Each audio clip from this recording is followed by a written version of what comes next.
study of light, or what we would call the malakut, the world of eternity, that which is eternal.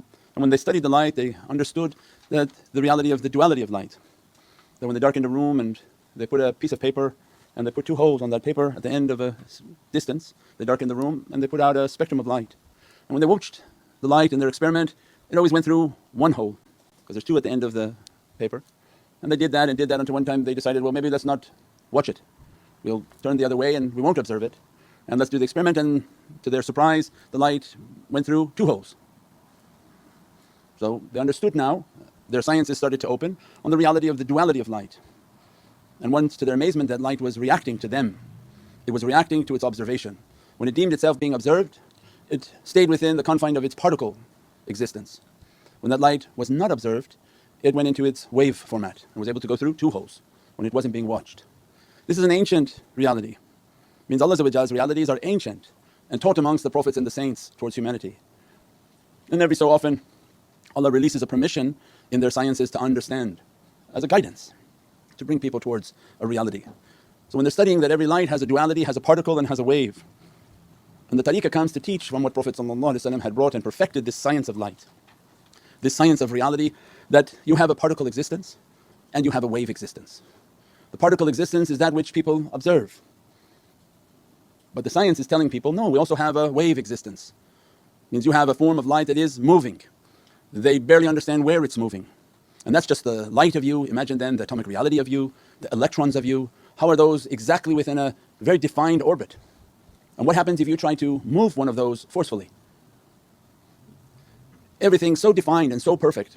But for us, on this subject of the duality of light, this is the teaching of tariqah. That if you want a particle existence, this is your mulk, your form, for us to understand and make it simplified.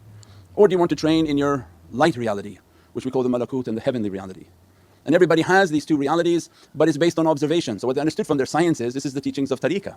As much as people observe you, you remain locked within your particle existence. And when people don't observe you, you can enter into your wave reality. So that's why then the tariqahs come and teach people that be nothing.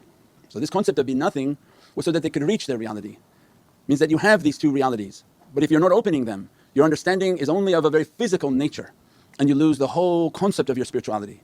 You lose the whole possibility of your spirituality. Wave? How could wave even be understood? That your wave reality, how fast can it travel? Where can it be? What would be limiting its reality? Your wave reality, would it only be moving within this plane, within this dunya, within this galaxy, within this universe? It means the potential of our understanding within the wave reality, the light reality of insan and people, is limitless, because we still don't know what Allah has created. How many infinite creations and galaxies and universes, and how much of that light of yours exists within that galaxies and those universes. And if all of those are under Muhammadun Rasulullah, the one who knows himself will know his reality, know his Lord, and will enter into the Muhammadan light that encompasses every aspect of this universe. Not only the dunya, not only the universe, but everything within the heavens. Every angel is in a Muhammadan light. If Prophet ﷺ gives to you access within the light, that within the reality of not only finding yourself but entering into the Muhammadan light, that you can enter your light into the reality of the different malaika to understand their reality.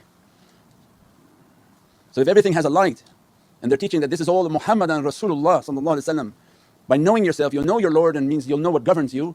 You have the potential of entering into every aspect of light, from all its planets and all its universes and all of that, all the way into the sama and into the heavens. From into the heavens, Bayt al-Mahmur, into the Arsh, into the angels, into everything that is created by that light. So you take a light, you shine another light, and you see how that light diffuses within the light and it enters into it. If Prophet ﷺ gives you the code to go, that allow your light to move within my light to understand everything, that is all created from his reality ﷺ, means then the potential and the limit is limitless. And that's why it's a timeless reality. If we stick within the confines of time and particle and form, very limited dunya, very limited existence, life that doesn't even touch a drop of its reality. And so then Allah was sending guidance from the heavens to teach them your duality, but didn't use these scientific words. Taught them be nothing. Why? Escape the observation of people. So the tariqah comes and teaches you have these two realities, everyone has these two realities. But if you're raised in a way that you want to show yourself, identify yourself, propagate yourself, Facebook yourself, Instagram yourself, what's shaitan doing? He's making sure you're completely under observation.